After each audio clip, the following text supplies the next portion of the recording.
नीति वचन अध्याय 24 वचन 30 और 30 से लेकर 34 आयत तक हम आपके लिए पढ़ेंगे। आप इसे ध्यान से सुने और आशीषित हो जाएं। ओके। मैं आलसी के खेत के पास से और निर्बुद्धि मनुष्य की दाख की बारी के पास से होकर जाता था। एक आलसी की बात आज, एक आलस करने वाला और एक काम काज करने वाला मनुष्य का जीवन कैसे होगा, प्रभु आज आपसे चर्चा करेंगे। ओके। 31 आयत में लिखा है, तो क्या देखा कि वहां सब कहीं कटीले पेड़ भर गए हैं, कटीले पेड़ भर गए हैं और वहां बिच्छू पेड़ों से ढप गई हैं, उसके पत्थर का बाड़ा गिर गया है। वचन 32 आइए, वचन 32 देखिए ध्यान से। तब मैंने देखा, उस पर ध्यान पूर्वक देखा। कैसे देखा उसको?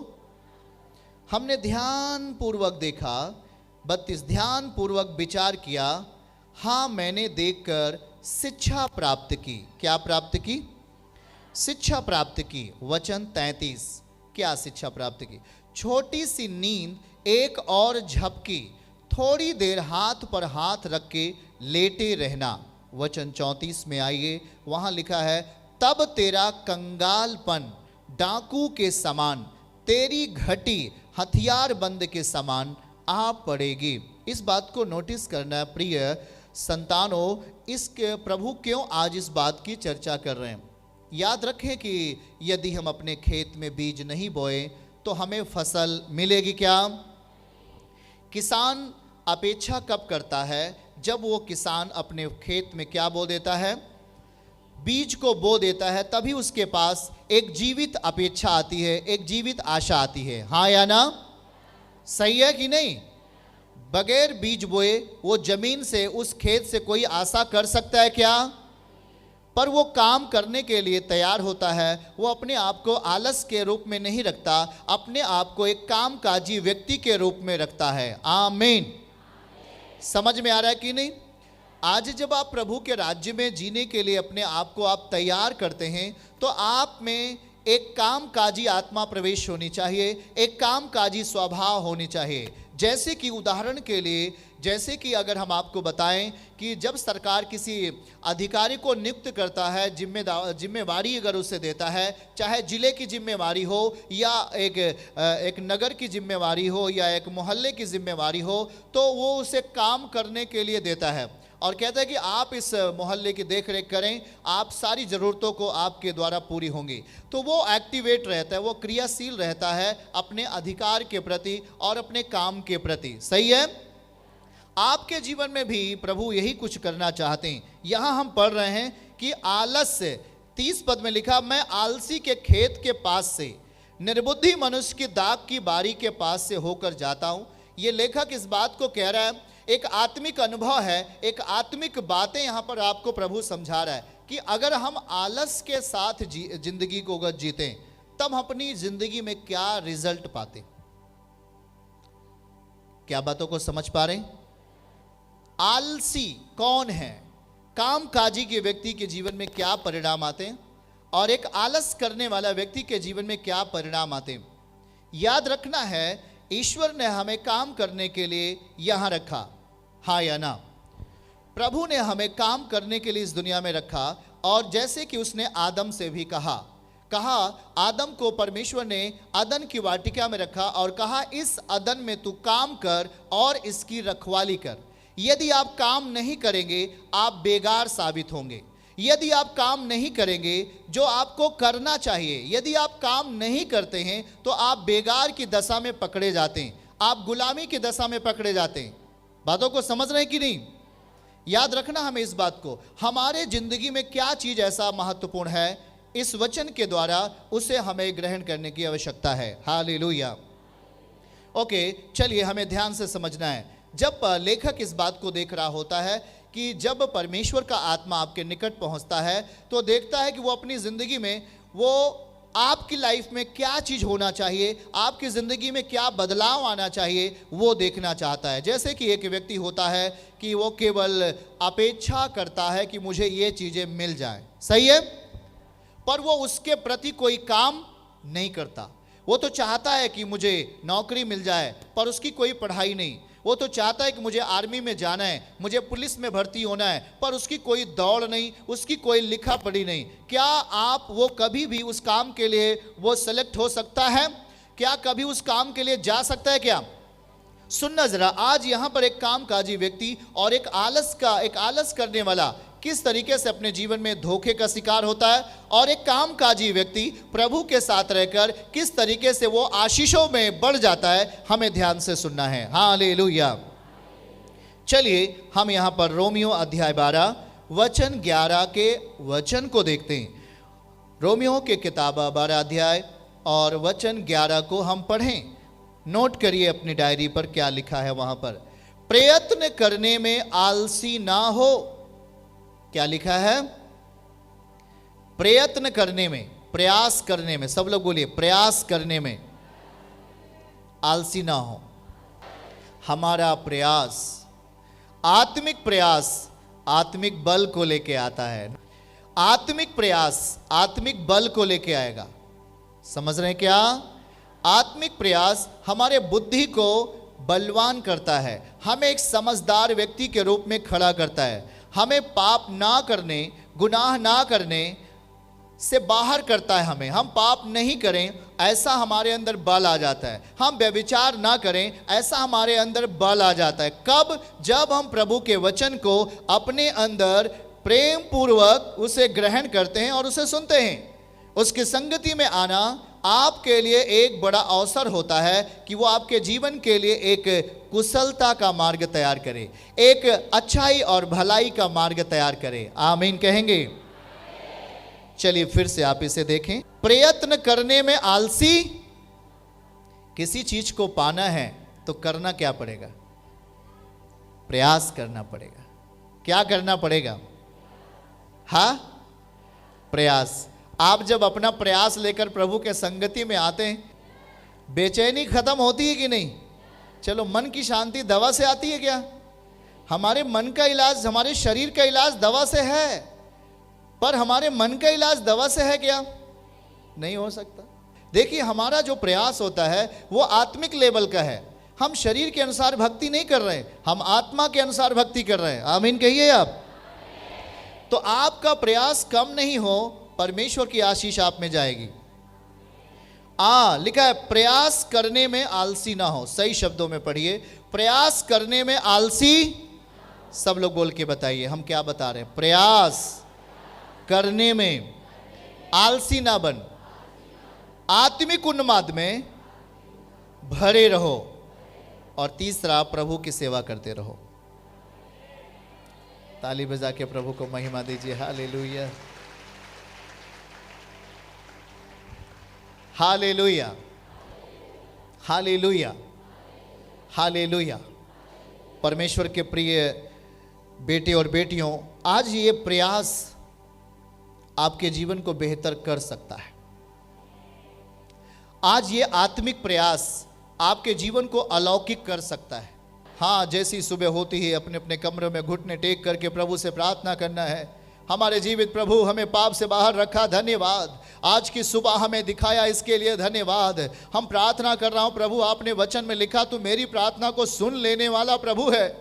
मैं धन्यवाद देता हूं कि तूने मुझे बुराई से अलग रखा, बेविचार से अलग रखा, पवित्र जीवन दिया। धन्यवाद। मैं अपेक्षा करता हूं कि आज पूरा दिन मेरे लिए अच्छा होगा। आप जब प्रार्थना कर रहे थे, आप दूसरों के प्रति दया दिखा रहे थे कि नहीं? आपके अंदर जब प्रार्थना कर रहे थे तो दूसरों के प्रति करुणा आ रहा था कि नहीं? आप किसी का हानि चाहोगे? प्रार्थना करने वाला किसी का हानि नहीं चाहेगा। प्रार्थना करने वाला किसी का बुराई नहीं चाहेगा। प्रार्थना करने वाला यीशु पिता से, किससे? यीशु पिता से यदि आप प्रार्थना करते हैं तो उसका वचन बड़ी सामर्थ्य के साथ आपके परिवार में काम करेगा। आमीन।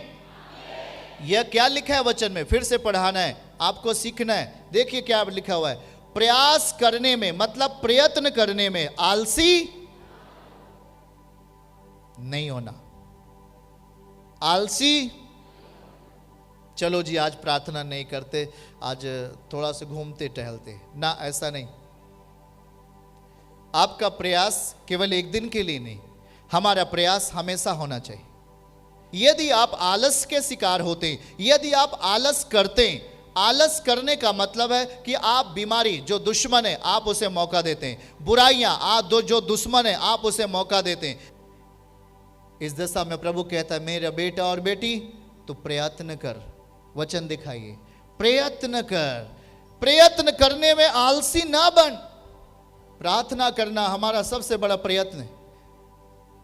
प्रभु की उपस्थिति में, उसकी संगति में बने रहना हमारा सबसे बड़ा प्रयत्न है। अपने जीवन की खोई हुई अमानत को प्राप्त कर सकेंगे इस प्रयत्न के द्वारा। इस प्रयत्न के द्वारा हम अपने जीवन के बच्चों को एक सही रास्ते पे जाते हुए देख पाएंगे। इस प्रयत्न के द्वारा हम किसी के पत्नी बदलते हुए देख पाएंगे। इस प्रयत्न के द्वारा किसी का पति एक अच्छा चरित्रवान व्यक्ति बन जाएगा। आपका प्रयत्न आपको ऊंचा उठाएगा। समझ रहे क्या? यीशु मसीह के पास जब यीशु मसीह एरिहो में प्रवेश कर रहे थे, एक अंधा बर्तिमाई, जन्म का अंधा है, वचन में लिखा, जैसे ही वो कुछ आहट सुनता है, चलने की आहट, भीड़ की आहट सुनता है, आहट सुनते ही वो चिल्लाने लगा, कौन है? हेलो, कौन है? अंधा आदमी क्या करेगा? हाथ आगे बढ़ाएगा, हाँ जी कौन है? हाथ लड़ा, ए चुप अंधे, यीशु नासरी जा रहा है। जैसे ही उसको आहट सुनाई दिया बर्तिमाई को, वो तेजी से बोलने लगा, यीशु, वही यीशु जो अंधे की आंखें खोला है, अरे मैं भी अंधा हूं, जो लंगड़े को चलाया है वही यीशु है, जो मुर्दों को जिंदा किया वही यीशु जा रहा है। क्या है ये? चुप, हाँ वही यीशु जा रहा है। ओ वही यीशु है, बोलो यीशु। आपकी आवाज कम नहीं होनी चाहिए। वाह, आमीन। क्या हुआ? क्या हुआ?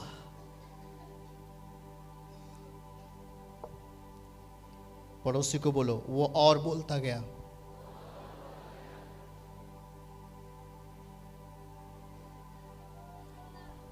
चुप नहीं हुआ, उसे चुप कराया गया। मत बोल, मत चिल्ला अंधे, यीशु जा रहे हैं, यीशु जा रहे हैं। और तेजी से बोलने लगा, यीशु, यीशु, यीशु। प्रभु देखता है उधर, इसे लेके आओ, इसे लेके आओ मेरे पास, क्योंकि ये संसार के लिए नहीं चिल्ला रहा, दारू के लिए नहीं चिल्ला रहा है, दारू नो, यीशु। जिसके लिए आप चिल्लाओगे वो आपके अंदर आ जाएगा। हाँ, सही है कि नहीं? हाँ, वो यीशु के लिए चिल्लाया, यीशु उधर देखा, बोला इसको मेरे पास लेके आओ। और जब यीशु के पास आया, मैं तेरे लिए क्या करूं? प्रभु मैं देखना चाहता हूं। चल आज से तू देखने लग। और उसी समय उसकी आंखें खुल गईं और वो यीशु के पीछे हो लिया। उसका प्रयास, आमीन, उसका प्रयास रंग लाया कि नहीं? उसका प्रयास आनंद लाया कि नहीं? अब वो एरिहो पर बैठकर भीख मांगेगा क्या? अब वो मेहनत करेगा, अब वो मेहनत से काम करके पैसे कमाएगा और अपने परिवार के लिए आशीष का कारण बनेगा। यीशु ने अच्छा किया कि बुरा किया? वो हमेशा अच्छा करता है, वो हमेशा अच्छा करता है, क्योंकि बाइबल में लिखा है यहोवा अच्छा है, यीशु अच्छा है, भला है, सीधा है। तो सीधा काम आपके अंदर करता है। वो थोड़ा सा प्रयास। कितने लोगों ने कहा जी कहाँ जा रहे हो? ओ जी चलते, सत्संग चल रहे हैं, यीशु के साथ बैठना है हमें आज। अच्छा चल रहे हैं, कैसे चलना है? चलना है ट्रेन से, चलना है बस से, चलना है जैसे भी चलना है, चलते चल रहे। चलो ठीक है, आ गया। प्रभु ने छू लिया। घर जाते पति बोल रहा है आज से मेरा मन दारू पीने का नहीं कर रहा है। क्या किया तू? कहाँ गई थी? हाँ कुछ नहीं, यीशु मसीह के साथ गई थी। दूसरे दिन दारू बदबू आ रहा है। और सुन, आज से मेरा भी मन प्रार्थना करने के लिए कर रहा है। ऐसी तो गवाही सुना अभी, सिर्फ सुना कि नहीं सुना? उसने क्या बोला? अब मेरा भी मन प्रार्थना करने के लिए कह रहा है। उसके मन के अंदर कौन चला गया? लाठी मारने से उसका मन सही होता क्या? उसके शरीर को पीटने से, शरीर को घायल करने से किसी का मन ठीक होगा क्या? कभी ठीक नहीं होता है वो, कभी ठीक नहीं होता वो। इंसान को मार डालो, खत्म हो जाएगा, कभी ठीक नहीं होगा। मारते रहो, कभी ठीक नहीं होगा। लेकिन प्रभु कहता क्या? मैं सारे आत्माओं का परमेश्वर हूं, मुझ में सामर्थ्य है कि मैं मनुष्य के मन को सही कर सकता हूं। आमीन। आपका प्रयास आपके बेटे बेटियों को बचाया, आपका प्रयास आपके भाई बहनों को नई दिशा देगा, आपका प्रयास आपके घर वालों में आनंद का सोता देगा। आमीन। इसलिए कभी भी आपका प्रयास आत्मिक होना है। वो यीशु को बुला रहा था कि नहीं? अंधा बर्तिमाई क्या कर रहा था? किसको बुला रहे थे? किसको बुला रहे थे? किसको बुला रहे थे? तो क्या हुआ? क्या यीशु उसको बुला रहे थे? क्या यीशु उसको बुला रहे थे? क्या मैंने आपको बुलाया इधर? बोलो, मैंने बुलाया क्या? कौन आए हो? कहां से आओ? मुझे कुछ पता होता है क्या? पर आप उसके मंदिर में आए हो। जब मंदिर में आओगे तो मंदिर में प्रभु का आत्मा है जो आपके जीवन को आशीषित करेगा, सही चाल चलन देगा, आशीर्वाद देगा प्रभु, और आपको ऊंचा उठाएगा।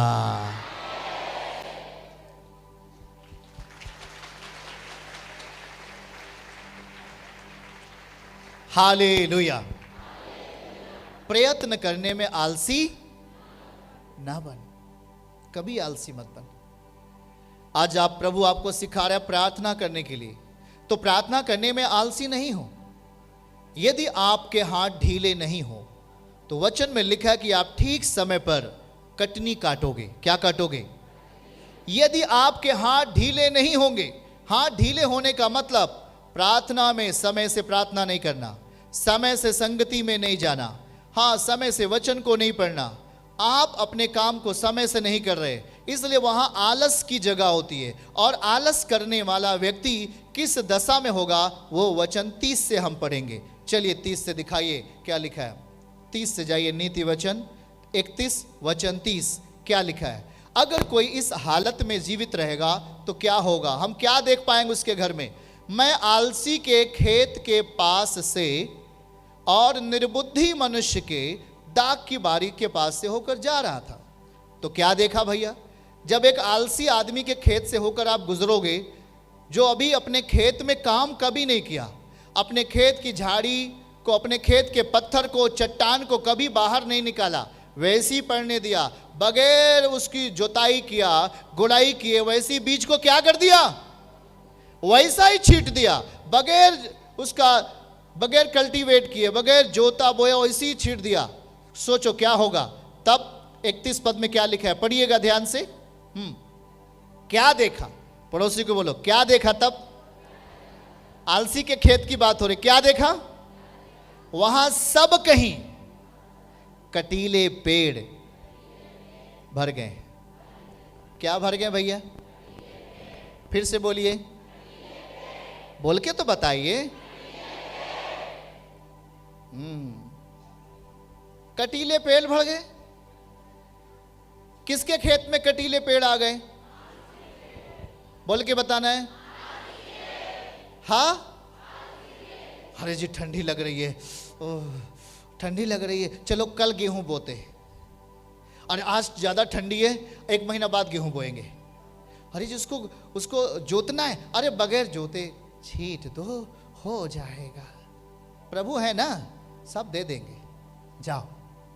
आप प्रभु के रूल का पालन नहीं कर रहे। प्रभु ने ऐसा नहीं कहा कि बगैर खेत की जोताई किए आप बीज को बो दो। उसने कहा जोतना है तब बोना है। सही है? आप क्या कर रहे हो? चलो जी मेरा विश्वास है, हम बीज को बो देते हैं, उगाएगा। ये आप उसके रूल का पालन नहीं कर रहे हो। सुन रहे क्या आप?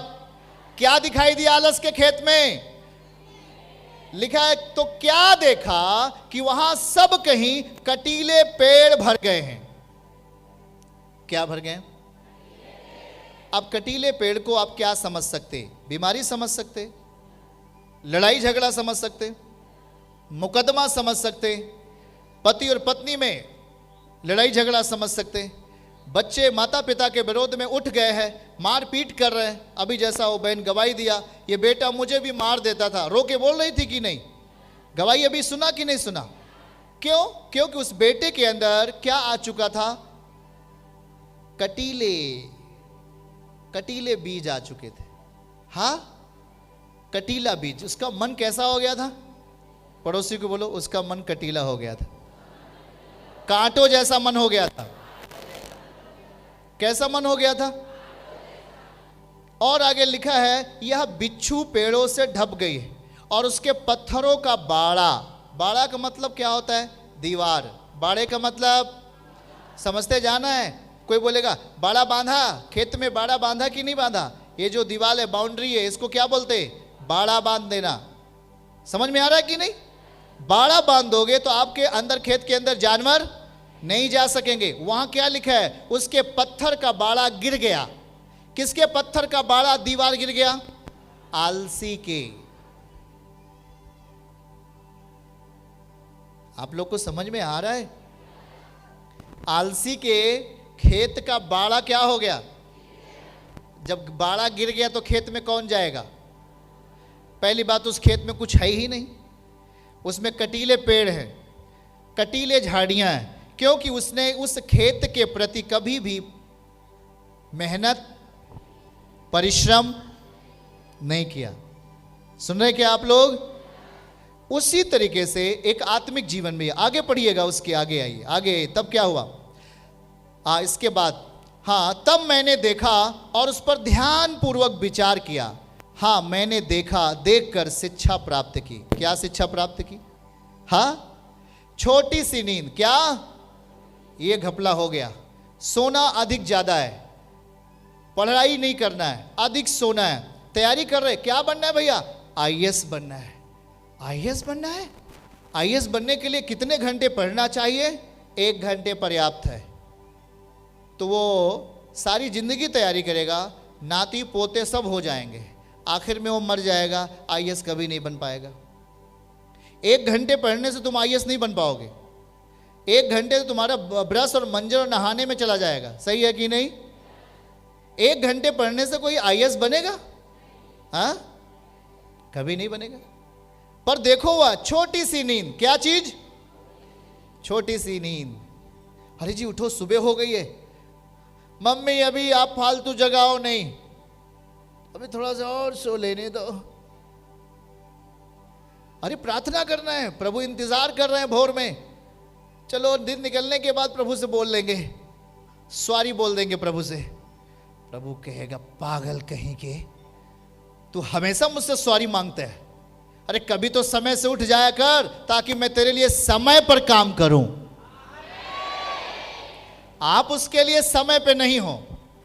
प्रभु घर बन जाना चाहिए 1 साल के अंदर, वरना सोच लेना। प्रभु को आप धमकी भी दे देते हो। प्रभु कहता है, अरे यार क्यों धमकी दे रहे? मत दे भैया, क्या हो गया तुझे? और मेरा घर बनना चाहिए। कब से मैं प्रार्थना में जा रहा हूं, मेरा घर नहीं बना। तो प्रभु पूछेगा, बेटी तू समय से मेरे लिए उठती है? जब मैं घर बांटने वाली आशीष देता रहता हूं तब तू सोती रहती है। उठती है 8 बजे सुबह और तब तक मैं दूसरे घर में चला जाता हूं। हाँ, ऐसा है क्या? हाँ ऐसा है। छोटी सी नींद। क्या होता है छोटी सी नींद? एक और झपकी, एक रजाई के बजाय 2 रजाई ऊपर आ गया। थोड़ी देर के बाद हाथ रख के लेटे रहना। उठने के बाद भी, बिस्तर पे उठ गया तब भी सो रहे। उनको लग रहा है प्रार्थना में बैठे, प्रार्थना कर रहे हैं। अरे यार अभी सो रहे हम लोग। नो, ये आलस है। क्या है ये? आपको जब भी आलस लगे गुस्सा होना है। क्या होना है? आप पानी खूब ठंडा रहे, अगर नहीं नहा पा रहे थोड़ा गुस्सा हो जाइए। हम कहते बर्फ में आपको डुबो देंगे तब भी आपको कोई दिक्कत नहीं, क्योंकि अंदर क्या आ गया है? होता नहीं ना गुस्सा। कभी कभी आप भलाई काम के लिए थोड़ा सा गुस्सा हो जाया करें। जैसे प्रभु भी कभी कभी क्या हो जाते थे पतरस के ऊपर, गुस्सा हो जाते थे, क्योंकि प्रभु के काम के बाधा डाल रहा था पतरस। तो पतरस को क्या कहा प्रभु ने? हे शैतान! क्या बोला? पतरस बोला होगा, अरे गुरुजी कभी मुझको शैतान नहीं बोले, आज शैतान बोल रहे। कहे ना बोले, तू मेरे काम में बाधा डाल रहा है। तो प्रभु के काम में बाधा डालने वाला शैतान पतरस को बोला प्रभु ने। गुस्सा आ गया। अभी सुबह उठने का मतलब, नींद आ रहा है, भारी नींद आ रहा है, सोच लेना है प्रभु आपको आशीर्वाद बांट रहे। भोर के टाइम में क्या कर रहे हैं वो? भोर के टाइम में आशीर्वाद दे रहे। सुबह उठ करके घुटने के बल आना है, घुटना के बल नहीं आ सकते तो कुर्सी लगा लो, कुर्सी के बैठ के प्रार्थना करो। जैसे आप प्रार्थना कर सकते हो वैसे प्रार्थना करो, पर थोड़ा सुबह उठ जाना चाहिए, हाँ या ना? अगर आप राइट टाइम पे सोते हो तो राइट टाइम पे सुबह उठो। अगर सही समय पे उठोगे तो सही आशीष आपके घर में आएगी, यीशु के नाम में। नहीं तो बोलोगे भैया क्या हुआ, जा रहे थे भैया कुछ नहीं मिला, कोई बरकत उरकत नहीं मिली। काहे नहीं मिली? प्रार्थना कभी किया? हाँ, 10 बजे सोते थे, 10 बजे उठते थे। तो यार कैसे मिलेगा? अभी सरकार से कॉलोनी लेना हुआ, कॉलोनी लेने के लिए आप बगैर सूचना दिए, बगैर ऑनलाइन फॉर्म भरे आपको कोई कॉलोनी मिलेगा क्या? नहीं, जब पहुंच जाओ प्रधान जी के पास, उठा के दे गुस्सा सब कुछ, ऐसा कुछ मिलेगा क्या? पर रूल से जाना है, नियम से जाना है। जाते हो कि नहीं जाते हो? एडमिशन, उस स्कूल में एडमिशन लेना हुआ बच्चों का, सीधा पहुंचे, प्रिंसिपल का कॉलर पकड़ के, मेरा बेटा से पढ़ेगा, ले डिग्री। फिर तो डिग्री मिलेगी कभी? कैसा, क्या करना पड़ेगा? एडमिशन फॉर्म, क्या करना पड़ेगा?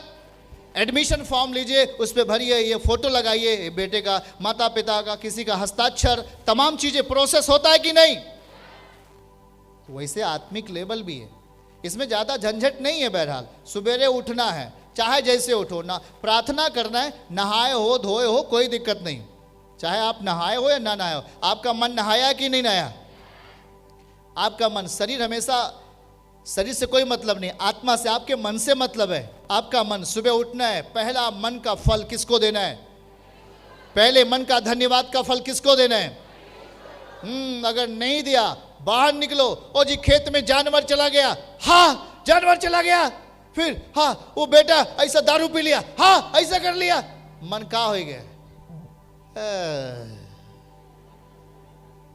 प्रार्थना कर लिए होते भला रहता। कोई मन में बल आया क्या? सुबह बल लेना है कि नहीं लेना है? सुबह बल लेना है कि नहीं लेना है?